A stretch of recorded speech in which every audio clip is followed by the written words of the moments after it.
आखिर कौन है हैदराबाद लोकसभा सीट से बीजेपी प्रत्याशी माधवीलता, जिन्होंने ओवैसी की कर दी है नींद हराम। अब की बार बीजेपी ने ओवैसी को हराने का कर लिया है पूरा इंतजाम। क्या बदलेगा हैदराबाद का निजाम? देखिए क्या कहते हैं ताजा आंकड़े। इस बार क्या हो सकता है बड़ा उलटफेर, या फिर ओवैसी ही बनेंगे हैदराबाद के पुश्तैनी एमपी। हैदराबाद लोकसभा सीट को इस बार हल्के में लेने की गलती मत कर देना, ये हम नहीं कह रहे, बल्कि यहाँ के ताजे आंकड़े बताते हैं कि ओवैसी के लिए इस बार लड़ाई थोड़ी जबरदस्त होने वाली है।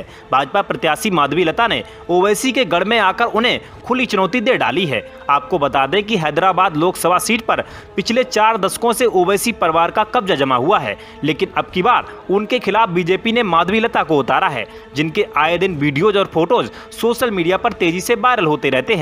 हम आपको बीजेपी प्रत्याशी माधवीलता के बारे में आज सब कुछ बताएंगे, लेकिन उससे पहले हैदराबाद लोकसभा सीट का जो इतिहास है उसे पहले समझते हैं।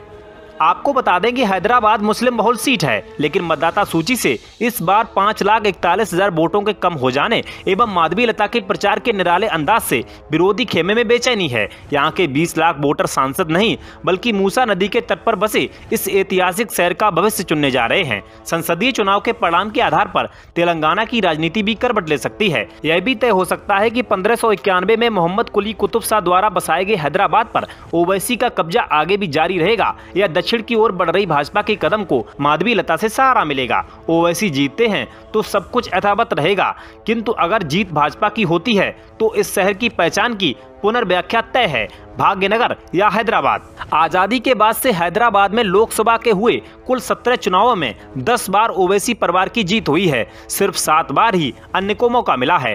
कांग्रेस को अंतिम जीत 1980 में मिली थी। 1984 में असदुद्दीन के पिता सलाउद्दीन ओवैसी ने पहली बार कांग्रेस की जीत के सिलसिले पर ब्रेक लगा दिया था। उसके बाद किसी की दाल नहीं गली। लगातार 6 चुनाव सलाउद्दीन ने जीते और असदुद्दीन ने 4 चुनाव। साल 2024 में भी यदि परिणाम नहीं बदला तो यह उनकी लगातार 5वीं जीत होगी। पिछले 2 चुनावों से भाजपा दमदारी से चुनाव लड़ रही है, मगर हार का अंतर कम नहीं कर पा रही है। इस बार उम्मीद के साथ माधवी को उतारा है। चेहरा नया है लेकिन पहचान उनकी पुरानी है।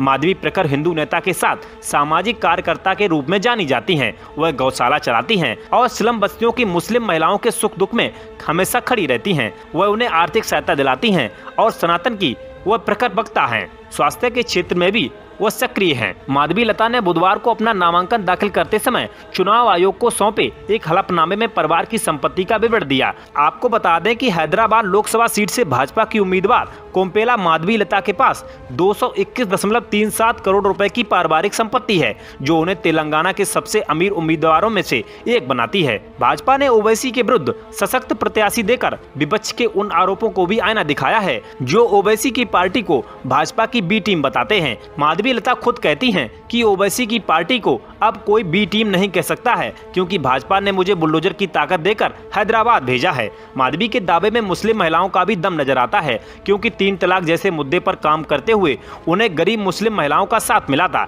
लंबे समय से ओवैसी परिवार के प्रभुत्व का पर्याय बने इस क्षेत्र में परिवर्तन के प्रयासों को मंजिल तक पहुंचाना आसान नहीं है। हैदराबाद संसदीय क्षेत्र में विधानसभा की 7 सीटें हैं।